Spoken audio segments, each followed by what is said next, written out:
Let's continue. So where we left off was talking about the number of solutions. The most common situation is that we have two solutions. So our notes from before, here they are. Here's the roots. So these are also the solutions. And this is most commonly as you get two. So it can happen a couple ways. It can come down and then up. We've got those 2 points. Or it could be up and down. But this is mostly where you're going to find two solutions at a time. Sometimes you only get one solution. Here's what that looks like. The parabola will come down and like bounce off.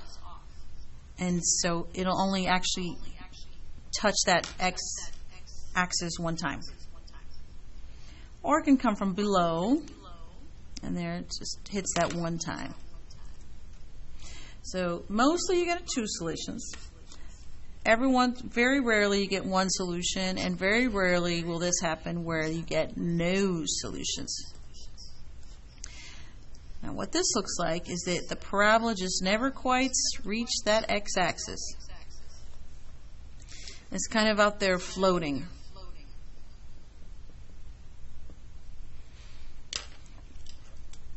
And we can write the words no solution, or remember there's this symbol with a circle with a line through it, which is not a zero, because zero is an answer. There is no answer. So this is the number of solutions.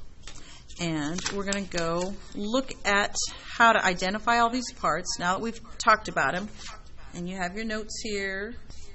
So the first thing we're going to find is that vertex. Now this one I've marked it, but I didn't here. But you can go through and just mark it on your own, either that lowest point or the highest point. So this one I'm going to go find to it. I'll start the origin, and I go over 3, and then up 4. So I'd write right 3 and up 4. Now notice this has parentheses. The parentheses tell us that the 3 and the 4 are working as a team to tell us how to get to this one point. Just one. And so this tells us to use them as a team. Now this point is way hipper at the top, so it's called the max. And the value is just the same as the vertex. The axis of symmetry will always start out with x equals. X equals, and where do we get it? From right there. So x equals 3. You're going to look at the x value of the vertex. To find the zeros, I'm going to find the x-axis and trace it. Let me go ahead and trace for the next ones. So if I look at the x-axis, I find that it's crossing here 1 and 5. So the zeros are 1 and 5. Now notice I did not put parentheses here. There's no parentheses. I'm not talking about going over 1 and up 5. I'm talking about two different points. So these numbers are not working together. They're separate. The 1's here and the 5's there. Well, there. Now there's a couple other ways you can write it. One way is it may be written as a solution set with this set notation. Another way to write it is long, where this point is actually the point 1, 0, and this is the point 5, 0. Usually we just write it short like this. Now to determine this direction of opening, you just look at it, and this one is opening down.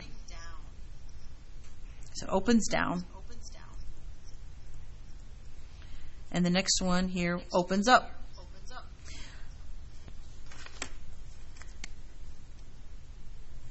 And lastly, to find the y-intercept, I'm going to trace that y until it intersects with the parabola. It was right here at -5. And again, you could write it the long way, which would be the point 0, -5. So as you work the other ones, beware that, well, this one's counting by 2s, so watch out for that. This one you're going to need some decimals, and just estimate the kind of in that area. And here you're going to get some of these situations we talked about. Watch out for the 1 solution, and watch out for the no solution. So good luck with that. The rest of these answers you can find here in the classroom, and hope you have gotten what you need from that.